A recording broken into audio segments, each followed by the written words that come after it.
Okay guys, mabuhay, maligayang pagbalik sa aking YouTube channel. Talagang Valentine's ngayong araw na ito. Talagang maraming pasabog ang mga artista at isa na nga yan, si Juan Carlos Nabajo. Diba? Bonggang-bongga, walang pakundangan nga niyang pinost ang isang photo na kung saan meron siyang kalambingan sa mga sa Instagram. Although black and white of course, ayun na nga nakita nyo at nakatag pa. At nung sinearch ko nga yung tag na yon, ayun nga, lumabas na ang pangalan niya ay Diam Mate. Yan nga, siya, Diam, hindi ko lang Mate or Mat or whatever, no? Siya ay isang musician at Miss Universe Philippines Cavite 2024.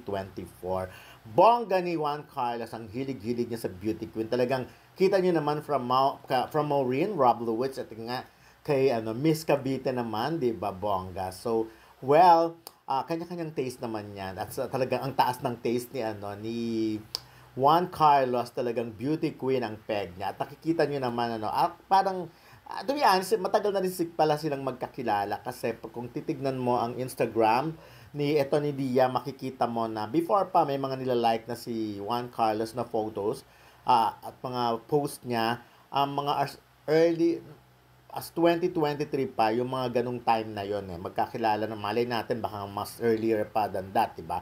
But hindi lang si Juan Carlos ang ka-close. Mukhang kakilala rin ito. Dahil makikita mo nila-like na nila Kyle Echari and Elijah Canlas, mga kasama niya sa senior high ang Instagram na ito. Ang mga Instagram post ni Dia. So, well, at nakaka-impress din naman ang profile nitong si Dia. Talagang, di ba kasi alam naman natin na pag beauty queen, maraming mga advocacy at marami siyang advocacy talagang nagpupunta siya rin, nagtuturo siya, bumabalik siya sa kanyang alma mater para mag-share ng kanyang knowledge. So, yun ang maganda, giving back. So, katulad nga sa mga susunod na photo na ito, talagang nag-share siya, kumanta pa siya. Dahil isa nga siyang musician, di ba? Nako, kaya sila may common denominator talaga sila ni Juan Carlos. Gusto kong marinig tuloy yung kanta nito.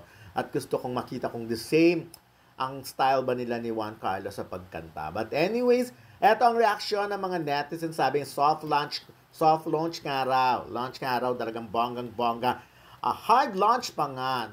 Syempre may mga nagmura dahil alam naman natin yung kanta ni Carlos. Juan Carlos ay may mura ayan, sa may jowa na siya. Pero ang dami-daming kinikilig. Yung iba nagpasabog, nagpa-under lang naman na kesyo ang sakit. Nagsaselo sila, na bet nga nila si Juan Carlos. No, yung iba sinasabi, no, akin ka lang. Pero of course, mas marami ang nag-agree, nag-approve nga na nagsabi ng Happy Hearts Day sa kanilang dalawa. Well, for as long as masaya naman si Juan Carlos. Si Juan Carlos is a very good singer, composer, aside from the fact that he is also a very good actor. Nakita niyo naman ang performance niya sa senior high. I wish na mas mabigyan pa siya ng mas maraming project. Diba kasi, ayun, nakikita niya, followed by Kyle Echari at kung sino-sino pa, marami pa talaga. So, at sana maging maging inspirasyon din ni Juan Carlos or maging inspirasyon nila ang isa't isa para mas makakreate pa sila ng mga magagandang music na talagang ipaparinig sa atin. So, ayan, by the way, of course, buti na lang natapos na muna yung interview kay Maureen dahil may movie nga siya at syempre hindi siya natanong tungkol sa mga ganito-ganito. Anyways, pero magkakaroon pa rin naman next na interview tungkol doon. So abangan na lang natin.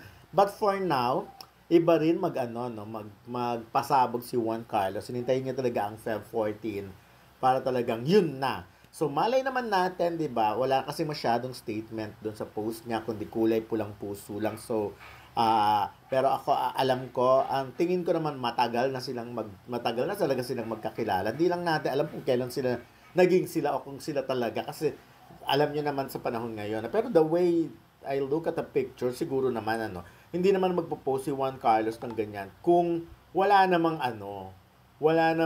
dapat i-post na ganyan, 'di ba? So ang importante sa ngayon happy si Juan Carlos o si JK at marami siya at pag happy siya, marami din ang happy. So, okay.